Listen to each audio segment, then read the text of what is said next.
Muy bien. Bueno, quiero empezar mi tema esta noche hablándoles un poquito en el mundo del alpinismo, el reto mayor al que un alpinista aspira es escalar ¿qué monte? ¿Quién sabe? El monte Everest. Es como hablar de fútbol, es como ganar la mundial, ¿verdad? Como ganar la Copa Mundial de Fútbol. Si habláramos en términos de tenis, sería como ganar un Grand Slam. Si hablamos de carreras de vehículos o de motociclismo, sería como ganar el Gran Dakar, ¿no es cierto? Subir el monte Everest es a lo que todo alpinista aspira. Y muchos en esa travesía, muchos han sembrado sus vidas. El monte Everest es llamado el techo del mundo, porque aunque hay una montaña más alta que el monte Everest, está en las profundidades del mar. Pero el monte sobre el nivel del mar es el monte Everest, que en su cúspide tiene 8.848 metros. Me lo sé de memoria porque tiene 38 el número, ¿no? Entonces, esta montaña está en Nepal, en la cadena montañosa que se llaman los Himalayas. Así que el Everest es más o menos un punto fronterizo entre la India y Nepal. Estaba mirando en Google cuántos bolivianos han escalado el monte Everest y me encontré con la gratísima noticia que han sido 4 bolivianos quienes han escalado. El primero de ellos, un deportista de origen aymara de apellido Huarachi. Él fue el primero en plantar la tricolor boliviana en la cima del monte Everest. Después hubo otro señor, olvido su nombre, de 68 años, que subió y estuvo allá, pero lastimosamente al regreso su corazón colapsó y murió. Así que ni siquiera lo encontraron. Entonces él definitivamente sembró su cuerpo en esas montañas. Y han habido otros 2 más, uno de origen cochabambino, que también olvido su nombre. Ustedes lo pueden buscar ahí en Google rapidito, pongan cuántos bolivianos han escalado el Everest y ahí lo van a encontrar. Y el último fue, si no estoy mal, en el 2011, un muchacho de origen orureño que escaló el monte Everest. Así que hay 4 banderas bolivianas en el Everest. 4 banderas, ni una bandera boliviana puesta por un cruceño. A ver quién de ustedes se anima, ¿verdad? Hay 3 guatemaltecos que han escalado el monte Everest. De ellos sí tengo mayores referencias. El primero de ellos es un señor de nombre Jaime Viñals. Este es un guatemalteco, un alpinista muy completo, el primer alpinista centroamericano en hacer esta travesía. Él fue el primero en colocar la bandera guatemalteca, que es bicolor, es de color celeste y blanco, y él la sembró allí. Y este es un señor tremendo porque él sí ha escalado los 7 picos más altos del mundo. Si no estoy mal, también lo escaló el Sajama, aquí en Bolivia. La segunda es una muchacha. Cuando usted quiera dar motivación a sus alumnos, a sus hijos, pongan de ejemplo a esta muchacha. Se llama Andrea Cardona. Es una excelente deportista guatemalteca. A diferencia de Jaime Viñals, ella es una guatemalteca de pura cepa. Ella es nacida en Guatemala. Y fue la primer mujer centroamericana en poner la bandera de Guatemala en la cima del monte Everest. De hecho, ninguna mujer boliviana lo ha hecho. Así que aquí tenemos varias mujeres que hoy pueden salir inspiradas, ¿verdad? Esta señorita, Andrea Cardona, tiene un récord brillante en su carrera deportista, como deportista. Y el tercero es un muchacho, Francisco Arredondo, que hace poco nomás fue el tercer guatemalteco en poner la bandera guatemalteca en la cima del monte Everest. ¿Por qué comienzo con estos datos? Porque todos nosotros entendemos la vida como una travesía, no plana, sino una travesía hacia la cima de un cerro, de una colina, de una montaña. Entendemos la vida hacia arriba, ¿verdad? Y ya lo decía un dicho de la cultura negra de los Estados Unidos, lo que las abuelitas dicen a sus nietos cuando ellos traen problemas. Las abuelitas les dicen a los nietos: mijito, si la montaña fuera plana, entonces nadie la escalaría. ¿Verdad? Bonito, ¿no? La próxima vez que su hijo diga: sí, es que es muy duro este examen o muy duro, usted dígale: mijito, si la montaña fuera plana, nadie la escalaría. Nadie la escalaría. Entendemos los estudios, los entendemos como una carrera, una caminata hacia arriba. Entendemos la iniciación de un trabajo, de una empresa, como una carrera, una caminata ardua, pesada, ¿verdad? Y igualmente, si hablamos del ministerio, lo entendemos el ministerio como algo que es cuesta arriba. A ningún siervo del Señor en ninguna parte del mundo el ministerio le es fácil. A nadie. Así que si Dios lo está llamando al ministerio, téngalo por seguro que no lo está llamando a una vida fácil. No lo está llamando a una vida cómoda. No lo está llamando a una vida sin dificultades, sin adversidades, sin persecuciones, sin críticas, sin calumnias. Si no estoy mal es la batería, ¿verdad?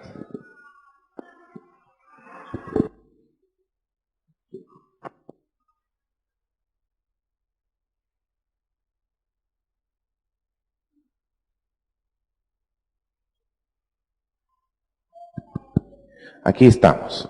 Muy bien. Yo de niño recuerdo en Roboré que aún desde kinder, nuestra maestra de kinder, Kelly de Titze, me acuerdo su nombre, me acuerdo su apellido, por lo menos de casada, mi maestra nos hacía leer unos cuentos y el título de ese cuento, nosotros aprendiendo a leer, se llamaba precisamente Hacia la Cumbre. Hacia la Cumbre, ¿verdad? Bueno, no soy el único del Antiguo Testamento en esta sala, ¿no?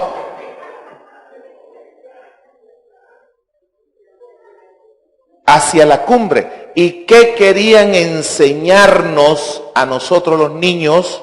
Querían enseñarnos a luchar, a esforzarnos.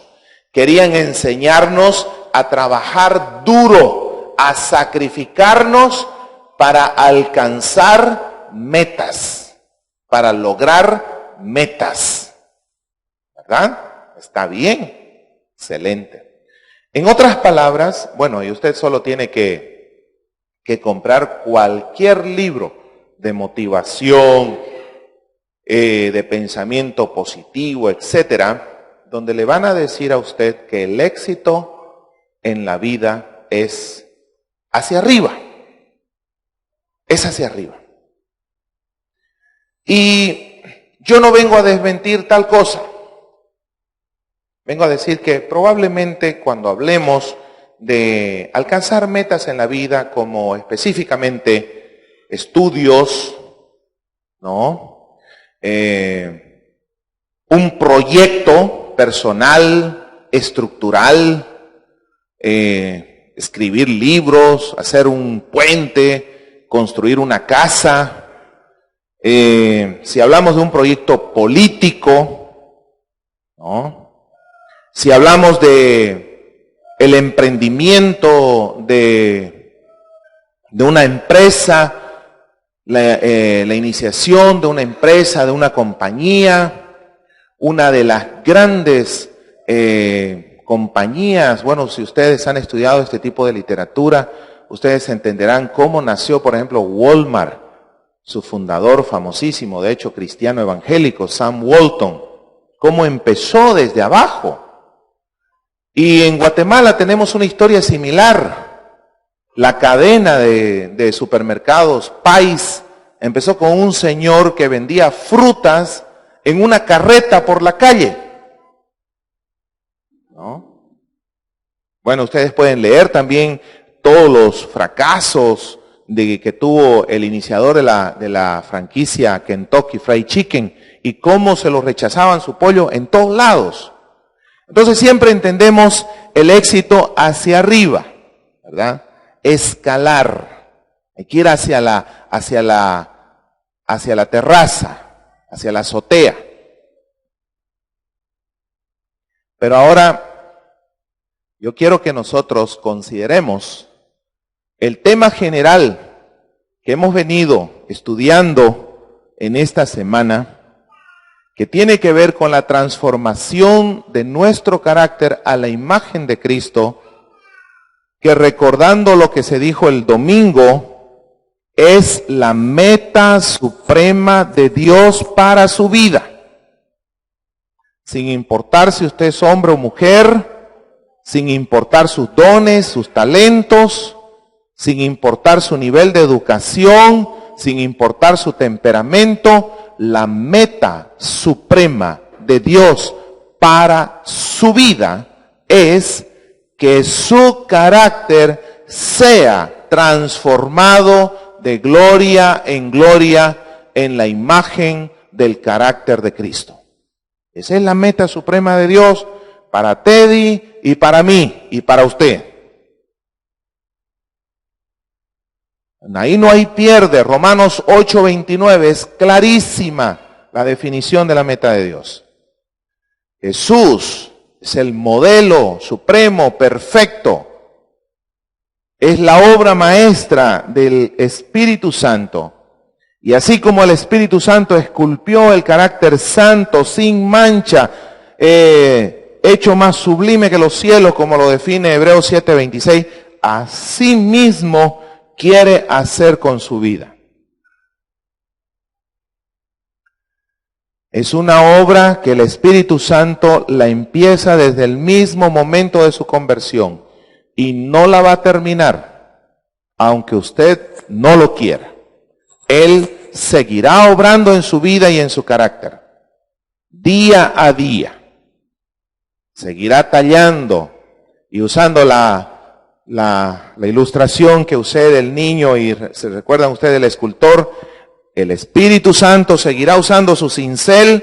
Ese cincel pueden ser pruebas, pueden ser dificultades. El Espíritu Santo seguirá usando su cincel, quitando de su carácter todo lo que no se parezca a ¿quién?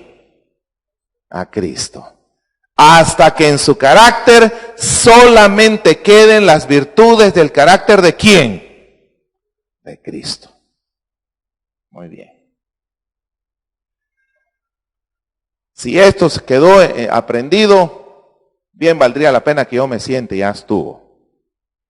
Pero como hay que seguir estudiando, pues vamos a seguir.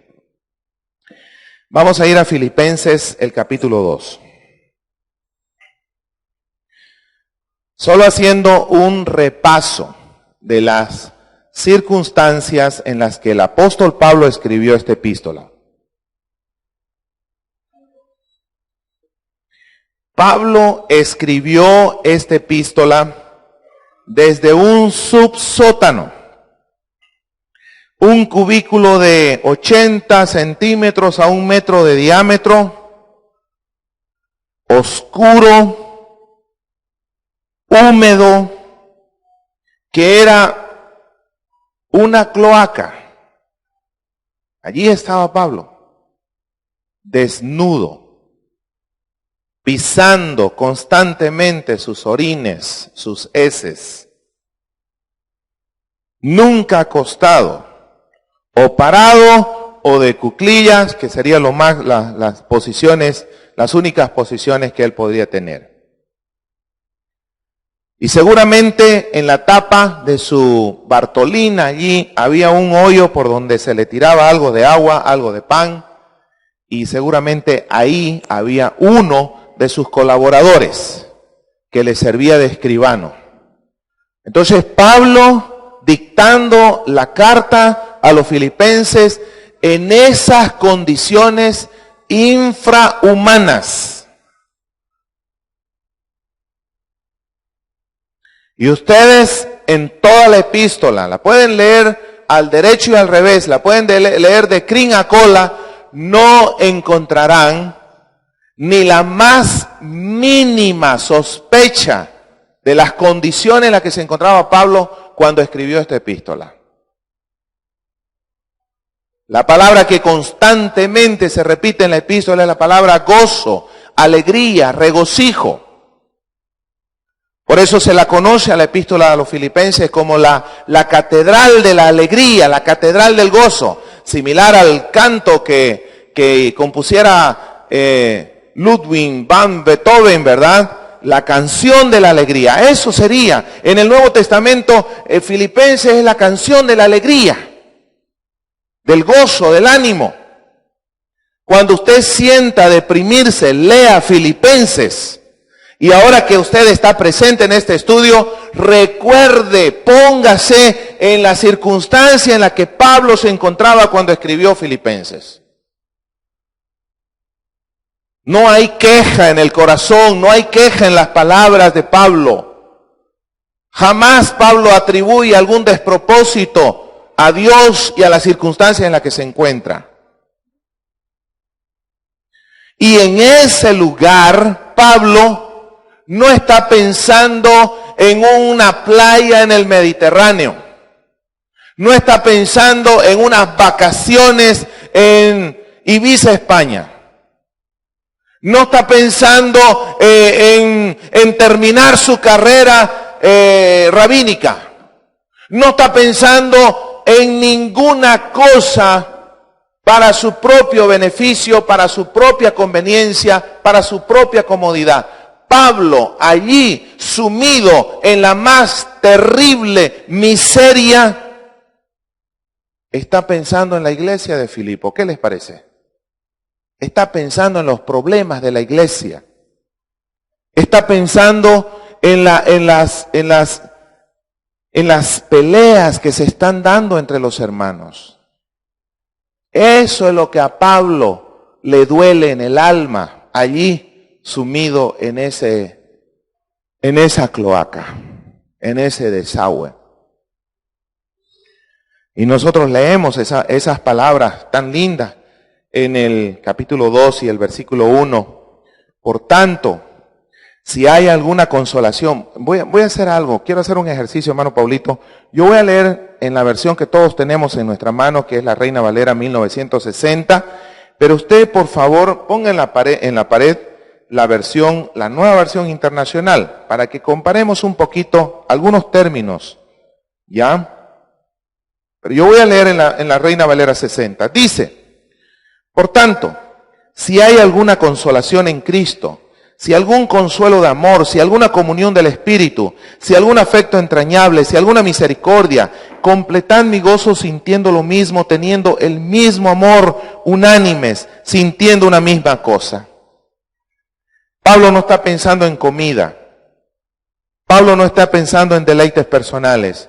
Está pensando en la vida comunitaria. Está pensando en el desarrollo interior, en el desarrollo espiritual.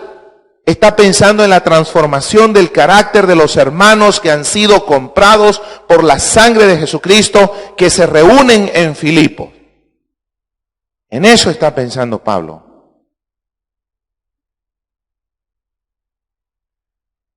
Dice, anímense, consuélense, ámense con amor entrañable. Uno puede oír las reverberaciones de estas palabras como diciendo, ¿cómo me gustaría estar a la par dentro de ustedes? Los abrazaría, les apretaría la espalda, les haría sonar los huesos. ¿Cómo los besaría? ¿Cómo los mimaría? ¿Cómo me echaría 1, 2, 3 cafés con ustedes? Eso es lo que está diciendo Pablo. Ámense, cuídense, protéjanse, anímense, bendíganse.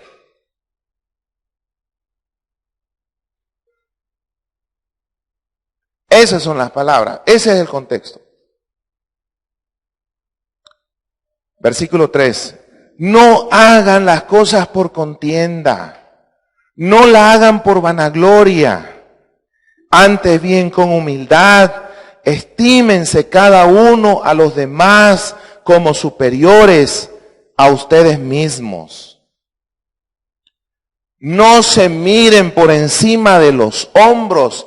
Ninguno de ustedes es más que nadie. Podríamos traer esas palabras de Pablo a 1 Corintios 4:7 cuando dice, si algo tienen, si algo pueden hacer, si tienen algún don, si tienen alguna habilidad, si tienen alguna herramienta, no se crean. No la tienen porque lo merecen. Fue la gracia de Dios que se la dio. Lean 1 Corintios 4:7. Y si ustedes todo lo que tienen, todo lo que son, todo lo que hacen, lo que son capaces de hacer, lo que saben, si ustedes lo recibieron de Dios, ¿por qué se creen? ¿Por qué se creen?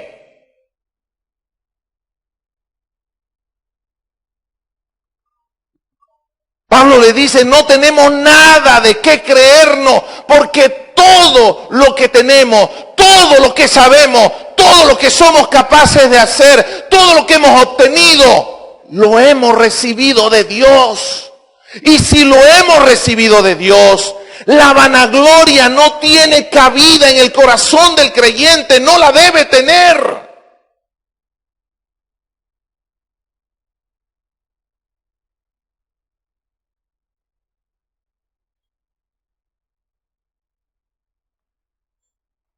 Y la actitud del creyente es considerar a los demás como superiores a uno mismo. Pablo no está enseñando un complejo de inferioridad masivo.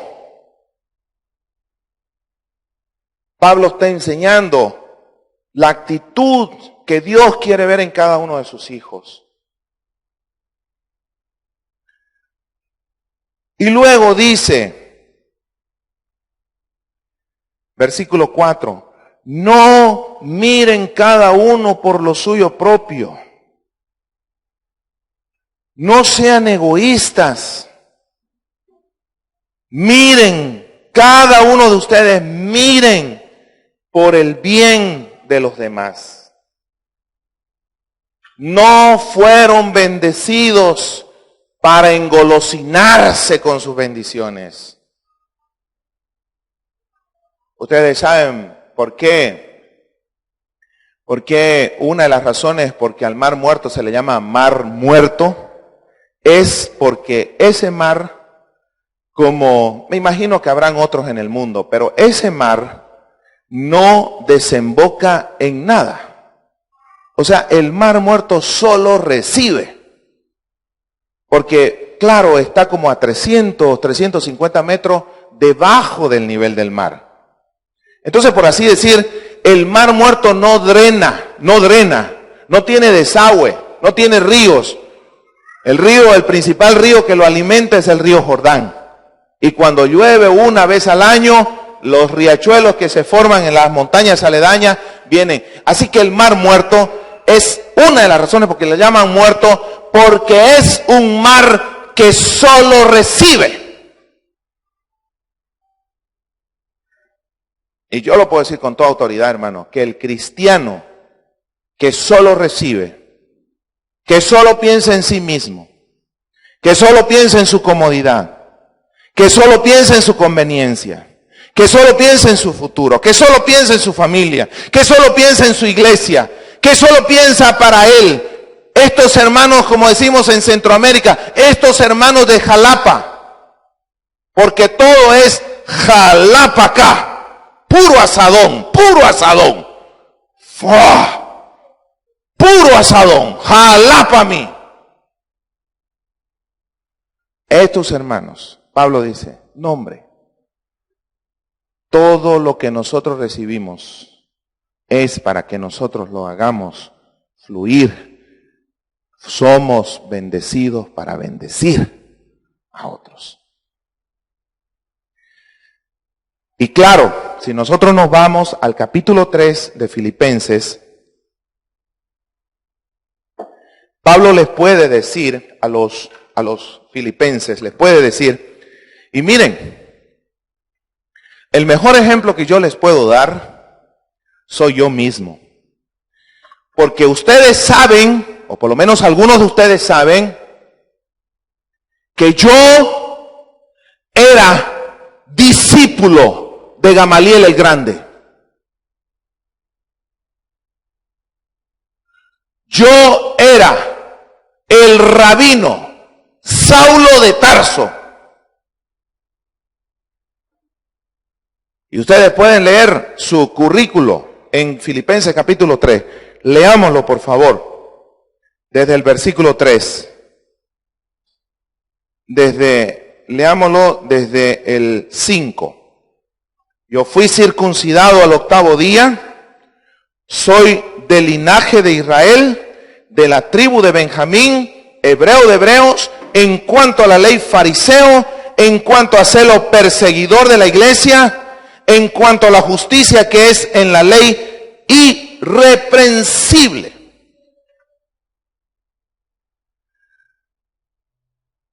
Con muy poco temor a equivocarnos, podemos asegurar que Saulo de Tarso era el rabino o uno de los rabinos más educados, más prominentes y con un futuro brillantísimo en la religión judía. Si yo les preguntara para ustedes, ¿cuál es el cruceño más ilustre? ¿Qué nombre se le vendría a la mente? Pues para la época de Jesús, el judío más ilustre era Gamaliel. No había otro como él. Se conocían las leyes al derecho y al revés, las tradiciones, la historia. Solo googleen ahí Gamaliel el Grande y le van a dar esa hoja de vida. Pues a eso iba Pablo. A eso aspiraba Pablo, a eso se perfilaba. Pablo, sin lugar a dudas, era el sucesor de Gamaliel. Y de Yapa, diríamos aquí en Bolivia, y de Yapa era irreprensible, manejaba 3, 4, 5 idiomas, era inquisidor de la religión judía, destacado, implacable. Pablo le pudo decir a los filipenses, miren, si ustedes me piden un ejemplo de vida, un ejemplo de humildad, un ejemplo de sacrificio, yo les puedo poner mi propio ejemplo, porque todo eso que yo tenía, que yo había ganado, que yo había logrado, todo eso lo dejé cuando conocí a Cristo. Cuando fui derribado por Jesús a unos cuantos metros de los muros de la ciudad de Jericó, de Damasco, ahí yo dejé todo. Y miren dónde me encuentro ahora. Yo pude estar viviendo en una de las zonas exclusivas de Jerusalén, tomando café con el sumo sacerdote o los sumos sacerdotes o los grandes de la universidad judía de Jerusalén. Yo pude estar tomando café con ellos, pero miren dónde estoy por la causa del Señor. Miren, estoy en este subsótano. Pero no me voy a poner yo de ejemplo. Voy a poner un ejemplo mucho más grande, mucho más sublime, mucho más noble e inspirador. Y comienza una de las lecturas más maravillosas de toda la Biblia. Filipenses capítulo 2, versículos 5 al 11. Haya pues en vosotros este sentir que hubo también en Cristo Jesús, el cual siendo en forma de Dios, no estimó el ser igual a Dios como cosa a que aferrarse, sino que se despojó a sí mismo, tomando la forma de siervo, hecho semejante a los hombres. Y estando en la condición de hombre, se humilló a sí mismo, haciéndose obediente hasta la muerte y muerte de cruz. Ahora yo comencé este mensaje hablando de escalar el monte Everest. Y dije que se puede enseñar esa travesía como el sacrificio, el esfuerzo, la dedicación, la perseverancia que deben tener todas las personas que se están trazando metas en la vida. Metas de estudio, de trabajo, proyectos personales, proyectos profesionales. Pero cuando hablamos del proceso de la transformación de nuestro carácter, quiero decirles algo esta noche que tal vez le va a usted a decepcionar un poco. El camino al éxito en la vida espiritual no es hacia arriba. No lo es. Es totalmente lo contrario. Es hacia abajo.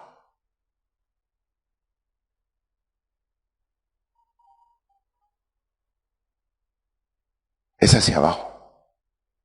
Miren ustedes, Jesús mismo lo enseñó. Él dijo, Él siendo en forma de Dios. ¿Recuerdan los estudios bíblicos de Don Francisco? El non plus ultra. Era un joven cuando escuchaba esos mensajes. Gordon Turner. Magníficas exposiciones de la grandeza, de la deidad y de la divinidad de Cristo. Don Francisco nos enseñaba que Jesucristo es el único soberano sobre esta tierra. No es el emperador de Corea del Norte, es Jesús. Porque la palabra soberano significa no hay nadie por encima de Él. Y eso era lo que nos explicaba con la frase non plus ultra. Non plus ultra quiere decir, no hay algo más arriba. Jesús no responde a nadie, no da cuentas a nadie. Él es el Señor de señores, el Rey de reyes, el creador de todo lo que existe. Y la Biblia enseña que Él, siendo Dios, no tomó eso de ser a Dios como cosa que aferrarse, sino que se despojó. Esta noche hemos aprendido qué significa despojarse. Jesús nunca usó su divinidad, sus poderes divinos para su beneficio personal. Él se vació cuando vino a la tierra en forma de un bebé. No estaba haciendo una dramatización, fue real. Y lo dice uno de los autores que hablan y biografían a Jesús, que cuando María tenía a Jesús en sus en sus brazos, no sabía si darle el pecho o darle adoración. Que José, cuando vio a Jesús en sus brazos, no sabía si llamarlo hijo o llamarlo padre, porque el profeta lo había llamado Padre eterno. Jesús se hizo un ser humano, pero pudo haberse encarnado en un emperador, en un rey, en un científico, en un filósofo. Pero se encarnó en un ser humano que se dedicó a hacer ¿qué cosa? ¿Qué dice ahí el versículo? ¿Sí? En el versículo 6,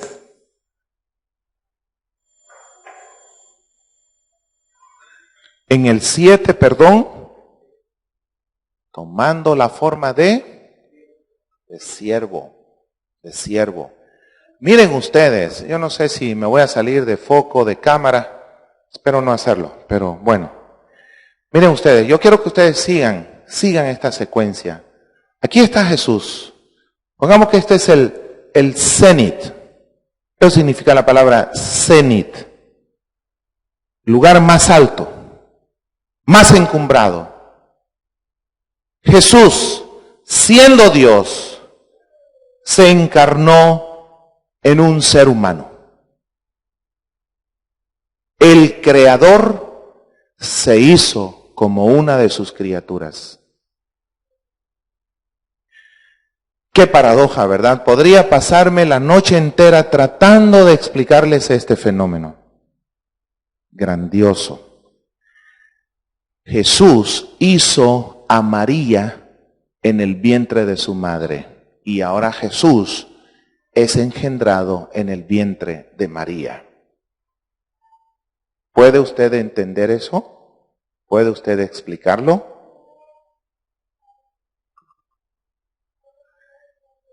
Y no tomó la forma de un emperador, de un atleta, de un Gamaliel, un erudito, sino que tomó la forma ¿de qué? Siervo. Y estando en la condición de siervo, fue un siervo ¿qué? ¿Un siervo qué? ¿Qué calificativo le da esa palabra al siervo Jesús? ¿Qué calificativo? Un siervo obediente, porque habían siervos desobedientes también. Y su obediencia lo llevó ¿a dónde? ¿A dónde lo llevó? Hasta la muerte. Pero aún en la muerte hay maneras de morir. Hay personas que mueren en la Foglianini, rodeado de una junta de médicos, con sábanas finísimas, limpias, con monitores por todo el cuerpo.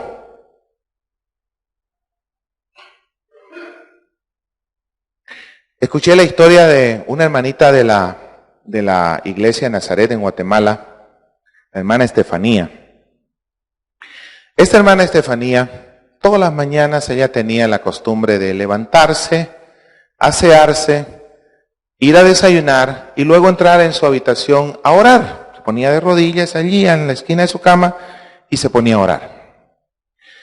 Y las hermanas del grupo de damas habían escuchado decir a la hermana Estefanía en alguna oportunidad que ella le había pedido al Señor irse a su presencia en medio de ese tiempo devocional. ¿Qué les parece que una mañana de esa la hermana Estefanía se levantó, ya no era una mujer joven, se levantó, fue, se aseó, fue y tomó su desayuno y entró a su habitación y se puso a orar? Dejaba siempre la puerta entreabierta.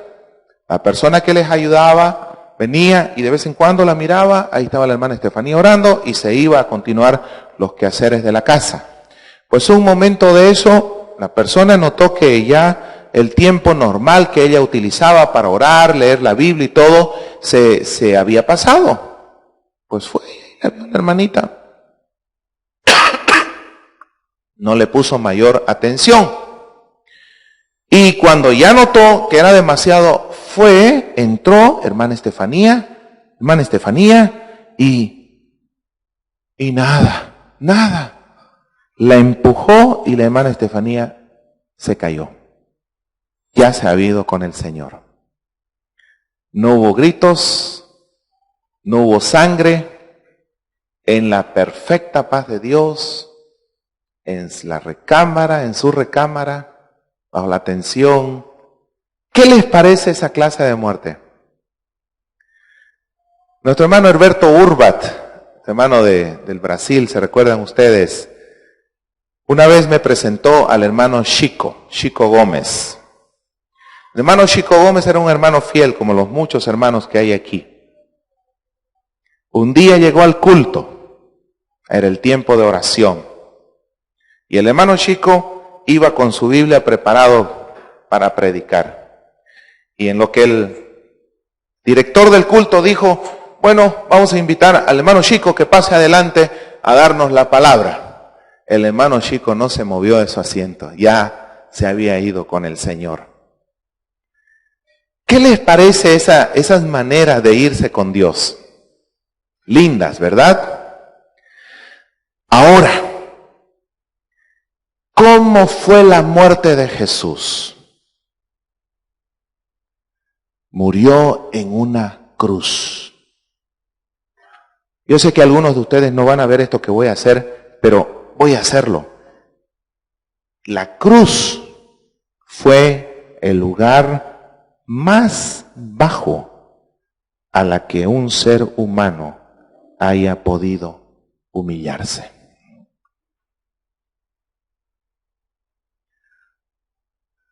Para los romanos la cruz era una ignominia, era indignante. Un ciudadano romano jamás era crucificado.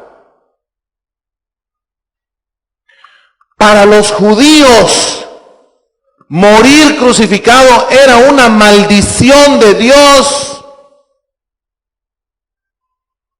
La ley decía, maldito el que fuera colgado en un madero.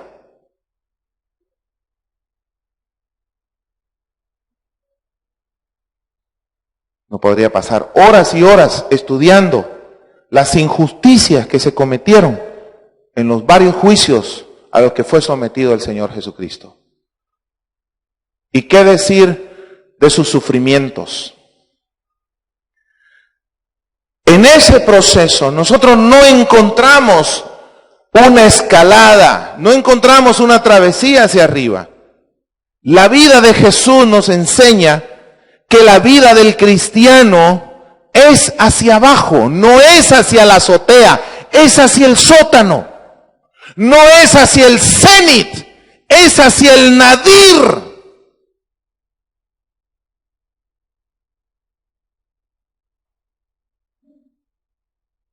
Siendo Dios, se hizo hombre, siendo hombre, adoptó el rol de siervo, siendo siervo, fue obediente, su obediencia lo llevó a la muerte. ¿Qué tipo de muerte? La peor muerte.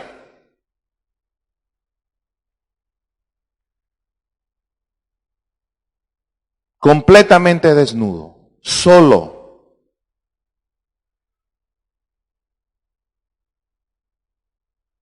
Esa película, La Pasión de Cristo, revela de una manera muy vívida lo que se supone que sufrió Jesús en la cruz del Calvario.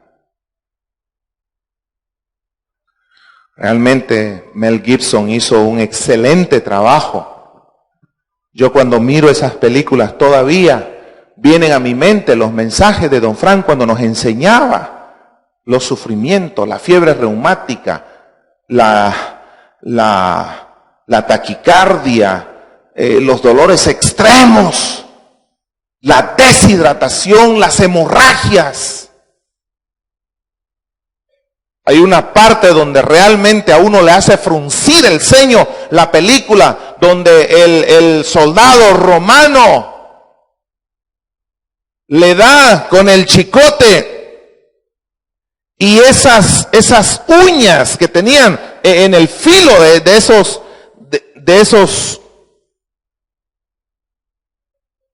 se le queda encarnado aquí, se le queda prendido. Mírenla esta noche. Hago que mis hijos lo vean. Eso no los trauma, los edifica. Les pone al niño en contexto lo que se sufrió por el perdón de sus pecados. Como en la Pascua judía, Éxodo 12, Dios le dijo, vas a sacrificar al ternero, al corderito, delante de tus hijos, que vean lo que sufre, que vean cómo grita, cómo clama el corderito, que vean la sangre allí, a los borbotones, que sepan que un cordero inocente está muriendo por su pecado. Es interesantísimo cuando mira eso, qué efecto más impresionante. Y se les queda pegado aquí el filo y el soldado, ¿no? Le quita la lonja. Y eso fue exactamente lo que Isaías profetizó. Le veremos sin atractivo para que le deseemos.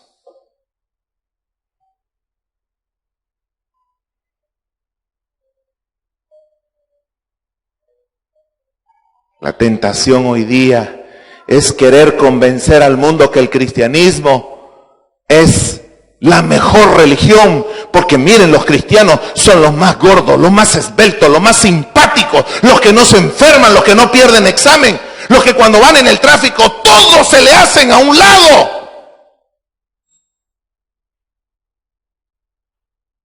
Y si usted estudia la vida de Jesús, Jesús nos enseñó exactamente todo lo contrario.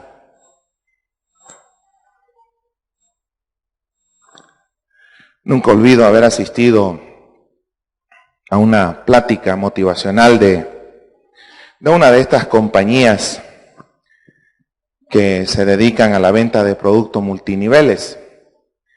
Y venía un señor de los Estados Unidos. Él era guatemalteco, pero vivía en los Estados. Y tuvimos la oportunidad de sentarnos antes de la plática. Y él con la pierna cruzada, delgado, yo lo observé y él notó que lo estaba observando. Y me dice, Carlos, me dice, ¿cuánto crees que yo llevo puesto en ropa, en cosas? ¿Cuánto crees? Entonces yo lo observé, los zapatos limpios, bellos, hermosos. Yo calculo que mínimo, pues, estaríamos hablando de unos, ¿qué? ¿Cuántos? ¿Cuánto cuesta un zapato finísimo? Más o menos, digamos. Sus calcetines, su pantalón, su cinturón, su camisa, incluso el bolígrafo que usaba, que tu big ni que tu nada,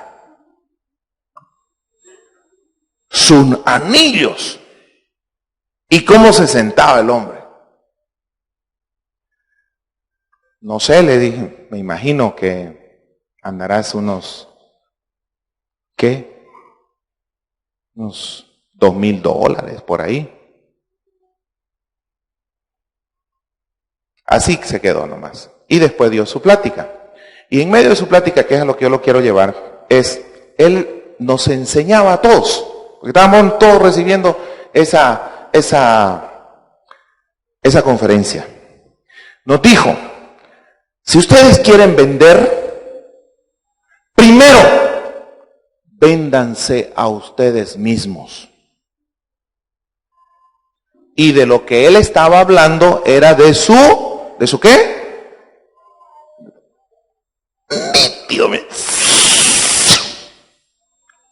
Un cabello fuera de su lugar no tenía. Y del hecho le iba muy bien, no sé si me dijo por alaraquear o qué, pero tenía como $60,000 de ingresos mensuales y eso no es nada despreciable, ¿no?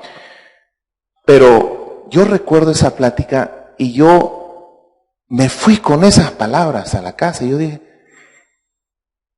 wow, ¿saben qué fue lo que más me llamó la atención?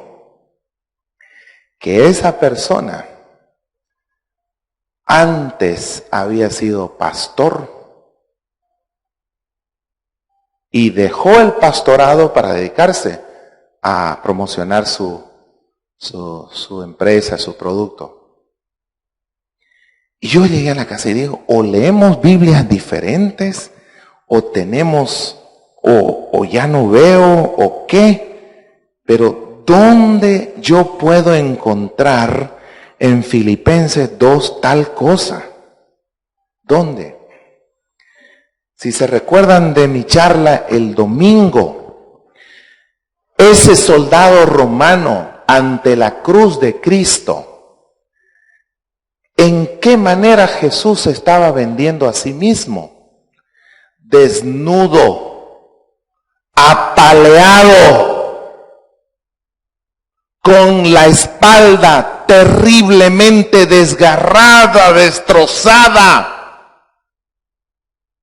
El Evangelio dice que los soldados que estaban en el patio del sumo sacerdote le golpeaban con palos en la cabeza, le vendaban los ojos y le golpeaban. Di, profetiza, ¿quién te golpea? A ver. Y luego sin desayuno, sin agua, le dan esa flagelación.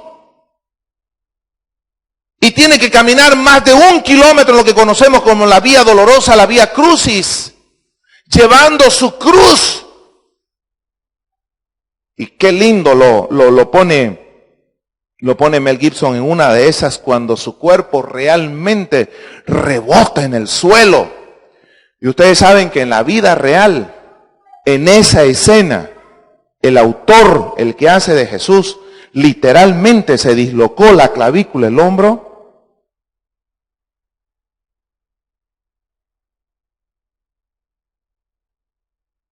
Y cuando el soldado romano, que no tenía ni pizca de compasión por este judío que dice ser rey, cuando le dice a Simón de Cirene, ven y ayúdale, ¿qué está haciendo? Es porque literalmente este soldado ve que Jesús está exhausto.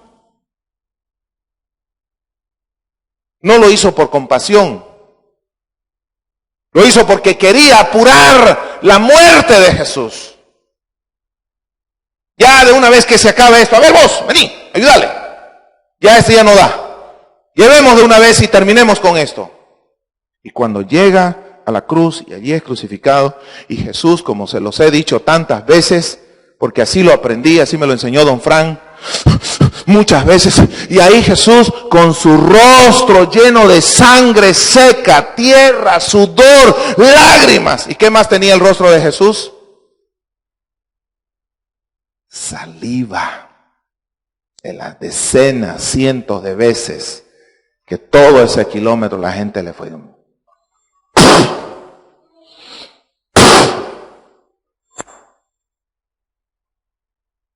lleno de saliva. Y yo me ponía a pensar en la escena de Jesús convenciendo de su mesianidad al soldado, al centurión, soldado de profesión, no un soldado cualquiera, un soldado de carrera, un profesional en el ejército de Roma, convenciéndolo. Yo me ponía a pensar, Jesús se vendió así. ¿Era la manera de venderse a sí mismo Jesús? Y yo decía, ¿qué comparación tiene esa charla que escuchamos por este ex pastor con lo que el Evangelio nos enseña de Jesús? ¿Qué similitud tiene? Ninguna.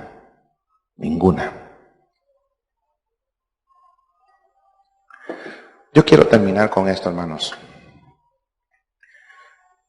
Cuando Jesús llega a la cruz y muere, dice Filipenses 2,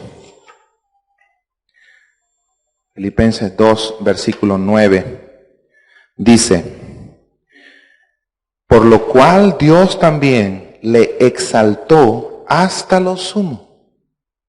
Miren, no había sido hacia arriba, hermanos, es hacia abajo.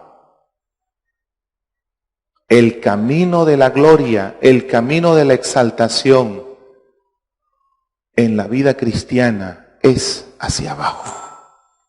Es el camino de la cruz, es el camino de la humillación, es el camino de la muerte. Jesús fue exaltado hasta lo sumo y le dio un nombre que es sobre todo nombre, para que en el nombre de Jesús se doble toda rodilla de los que están en los cielos y en la tierra y debajo de la tierra, y toda lengua confiese que Jesús es el Señor, para gloria de Dios Padre. Saben, amados hermanos, que quiero repetir algunas palabras que dije el domingo. Cuando nosotros encontramos personas tan brillantes por su inteligencia, sagacidad, como Steve Jobs, por ejemplo, el responsable de que la mayoría de nosotros tengamos un celular. Cuando nosotros encontramos este tipo de brillantez humana, la palabra que nos sale es ¡wow! ¡Wow! ¿No? Cuando descubrimos que 1 millardo de personas en el mundo tienen cuentas en Facebook y miramos a este muchacho que sale de tenis, Mark Zuckerberg. Zuckerberg, así es. Y saben ustedes que cuando nosotros miramos a este muchacho que fue el que nos regaló Facebook, y lo único que nos brota del alma es decir, ¿qué cosa? ¿Cómo? ¿Qué nos brota decir? No, hombre, pero si no, wow. No, hombre. ¿Qué nos brota decir? ¿Ah? Pero háganlo pues así con feeling, pues. ¿Ah? Wow. Así con efecto, mire, como con Matrix.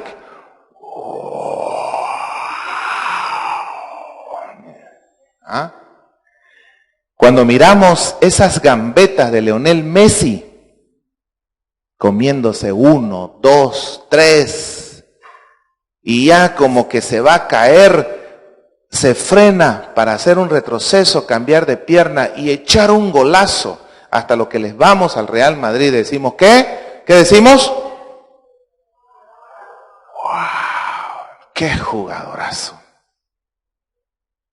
¡Qué chaparro impresionante!, ¿verdad? Pero cuando este centurión romano vio a Jesús totalmente humillado, ¿qué dijo? ¿Qué dijo? Verdaderamente, este era Hijo de Dios.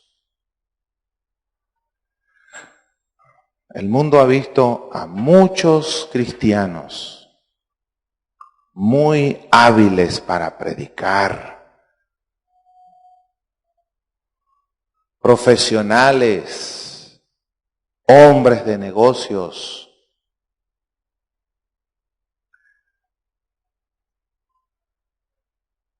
pero todavía tienen que ver a cristianos decididos a vivir como Cristo.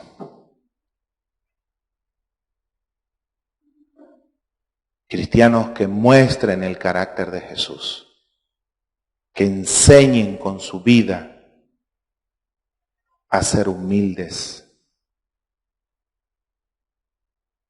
Eso es lo que el mundo quiere ver en la actualidad.